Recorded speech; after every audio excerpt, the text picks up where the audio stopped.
Welcome to Hood Champion Boxing and Sports. In boxing, you find a way to win or you find a way to lose. Jake Paul has a big fight coming up against Hasim Rahman Jr. Hasim Rahman Jr. aired Jake Paul's dirty laundry during their press conference. Now, as a result, I think my opinion on who's going to win that fight, I think it's changed. And the reason it's changed is because of what Hasim Rahman Jr. said about Jake Paul. But I'll get to that.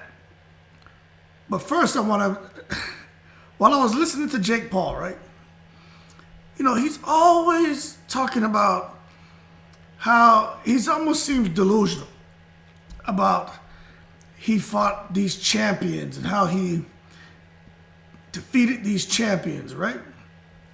And it just, you know, I always hear him say it, but today I was listening to him. I finally had a chance to watch the press conference, right? And when I'm listening to him talk about, I fought this pro and I knocked him out, yeah, nobody thought I could do it. And yeah, I'm beating these guys who are world champions. And I was like, man, who does he sound like? And I was sitting there listening to him and I'm laughing to myself because I'm like, man, he sounds so lost, you know? And it's like he needs to come to grip with reality to understand, you know, he can't really claim Eson Gibb. He can't claim Nate Robinson. He definitely can't claim Askren. I get it, what they did in basketball, what one did on YouTube, what Pete Askren did in MMA and in the Olympics and being an outstanding wrestler, huge, serious operations that he had before going to the fight with Jake Paul. And I get it with Tyron Woodley, what he did in MMA when he was in his prime, right? But he just started sounding really sad. And I'm like, this guy's really bought into his own hype. Now, don't get me wrong, he's got a right hand, okay? You can hit, you can hit. But I was like, who does he sound like? And while I was driving, taking my sons to one had practice, the other one had a game today. I was like, damn, he sounds like Charlie Zelonoff. He sounds like a crazy ass Charlie Z. And I started cracking up, and I was like, same way Charlie was talking about, yeah, I knocked out Floyd Mayweather Sr., I knocked out Deontay Wilder, I'm the champ. And then I started paying attention. I'm like, Charlie Z has a damn belt. And then I started making this this PowerPoint presentation, and I was like, damn, they both have receding hairlines. That's why Jake Paul has that bird's nest on his head, because his hairline is receding. And I'm like, this is crazy. They have so much in common. Now, we all know Charlie Z has 240 wins and 240 KOs. All right? So we know that. So Charlie Z, you know, he's a bad boy. But in all reality, Charlie Z has 0 wins. He had 1 professional fight, and that fight he lost. He actually quit during the fight because he was getting touched. But when you really think about Jake Paul, right, and Charlie Z, they really are like in their own worlds, you know? There's a lot in common there. The difference is Jake Paul has a lot of money and he's actually training and really trying to take the sport serious. Charlie Z is just a punk. But when you listen to Charlie Z talk, he really bought or buys into his own hype. He really thinks that he is this killer, this champion. He's out there. And the thing with Jake Paul, he's buying into his own hype too. And he's out there too. But Jake Paul really has some skill. But I wanted to just put this out there. It's kind of comical, man, but it's the truth. They're both out there, man. But what I didn't know, Jake Paul, Hasim Rahman, if you didn't watch the press conference, you need to watch it. Hasim Rahman Jr. just totally owned Jake Paul. Jake Paul didn't have nothing to say. He was getting quiet. When he did try to chirp up, Hasim Rahman Jr. was just, hitting him with hollow points. Because Jake Paul was talking about how he beat Hasim Rahman Jr. in sparring. And what Hasim Rahman Jr. shared with everyone is that he fought Jake Paul with one arm. He was told he couldn't fight southpaw, which is how he fights, and he was only allowed to use one arm because they were trying to get Jake Paul the confidence to go into the fight. I think he's going to fight Ben Askren. Hasim Rahman also told Jake Paul, "You keep saying that you're fighting a heavyweight. I'm this heavyweight that you're fighting." He was like, "But my last fight I was at 224. You're making me come down to 200." He was like, "So stop saying that you're fighting a heavyweight, because he said if you were really about that life, or you really like that, you would have fought me at at my weight. You wouldn't have made me lose all this weight." He said, "Plus, by the way, how come you're not telling everybody you're making me come down to 200 and you put a 10-pound rehydration clause in there, so I can't gain more than 10 pounds after the weigh-in?" He was like, "So why didn't you tell him that?" And Jake Paul was quiet. And I was like, wow. I never seen him you got humbled big time. And then he said, "Plus, tell him about how, when we were sparring, how you ran from me." And Jake Paul didn't have anything to say about that. And I was like, man. So he was just digging at Jake Paul. And he was like, "I didn't even use both hands." He was like, he said, "And you just show what you want to show as far as the clips from the sparring." He's like, "Because you're a content creator." He was like, "Why don't you show the whole video since you said you beat me," right? He's like, "And you'll see I only used one arm in that fight, in that sparring to try to help you." He was like, "I'm going to be using two arms in this fight." And he was just saying, basically that he was going to beat, the living out of Jake Paul. And Jake Paul just really didn't have much to say. And he looked concerned. He really did. And Jake Paul was trying to get at Hasim Rahman, Sr., but that wasn't going anywhere, because those guys don't get caught up in this childish YouTube, WWE nonsense. They don't get caught up in that. And I just thought that press conference hurt Jake Paul. They even asked Amanda Serrano how she felt about Jake Paul taking the fight, and she didn't say with confidence. She knows Jake Paul is in over his head, but she said he's like her.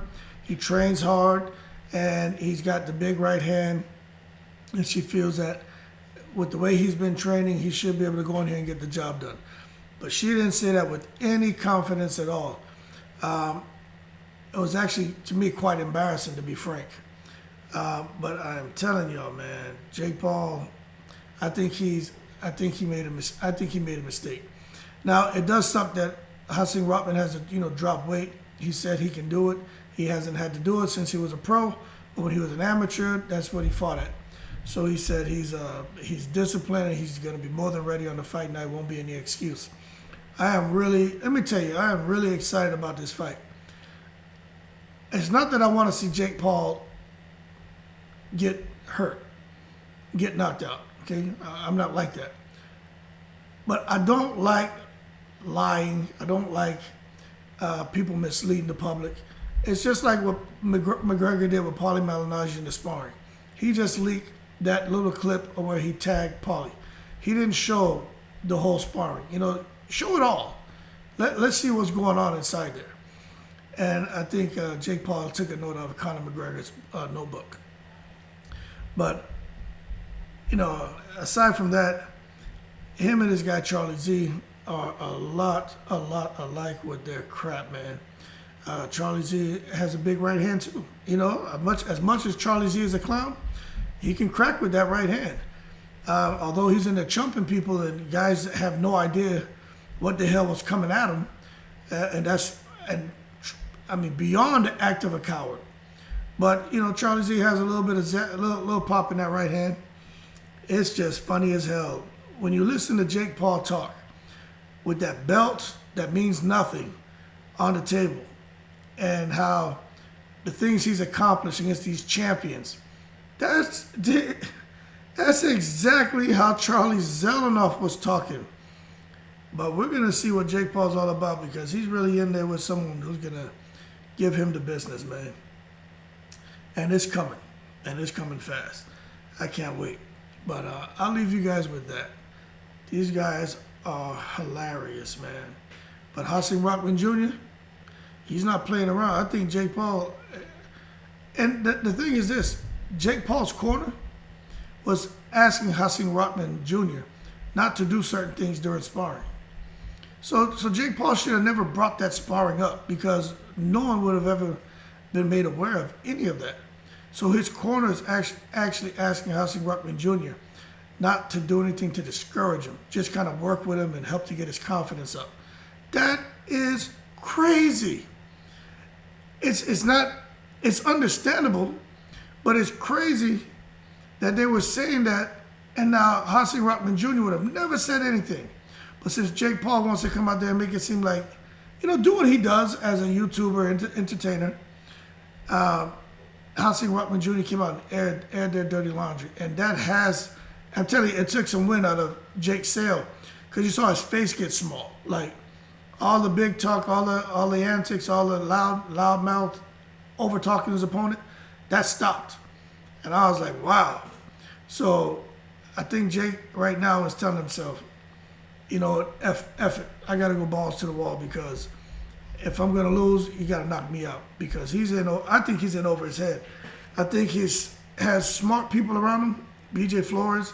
They know boxing. They know about how to kind of do the contracts, make sure everything is to Jake's advantage. And that's what they did. From the money, you figure this is his first time fighting a real boxer. You figure that maybe Hasim Rahman Jr. would get paid decent money. He's getting paid, I think like $400,000 or $500,000, where his other opponent, or Jake Paul's other opponents, made millions.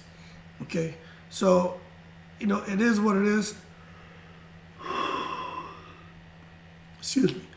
It is what it is, but to actually have someone who's willing to get in there and fight you, to help to make you a legitimate boxer, to finally get that stamp of approval by boxing fans, the boxing community. You'd think he would have given him a little more money, but no. But Hasim Rahman Jr. is not worried about it. He's like, I don't ask for nothing else. I'll take what you're giving me. I didn't have a choice anyway. But after I beat you, this is going to put me where I need to be. And it's kind of like the roles have been reversed.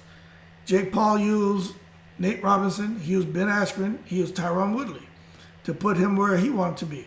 Now Hasim Rahman Jr. was supposed to be a cherry pick, is not going to be a cherry pick. He's using Jake Paul to get where he wants to be in boxing. So things that I think roles have been reversed, and I'm going to go ahead and say if that weight cut does, because the weight cut matters. If that weight cut, if he struggles cutting that weight, 224 to 200 pounds, right? And he can only rehydrate 10 pounds. That can hurt. That can hurt a fighter. We look at you guys are probably saying, oh, that shouldn't be a big deal.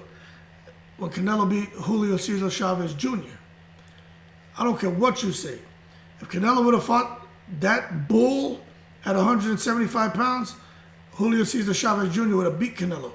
He made that man melt down to something 160 pounds or 162, something ridiculous. And he hadn't drank in like 2 days, 3 days, something real crazy. Where Chavez Jr., man, he went into that fight with nothing. And they knew that. He could have died, man.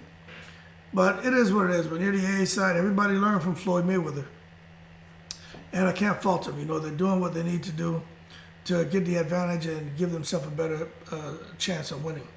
So it is what it is. But I'm going to leave it as that. Jake Paul, Charlie Z, too many similarities not to comment on it, not to do a video on it.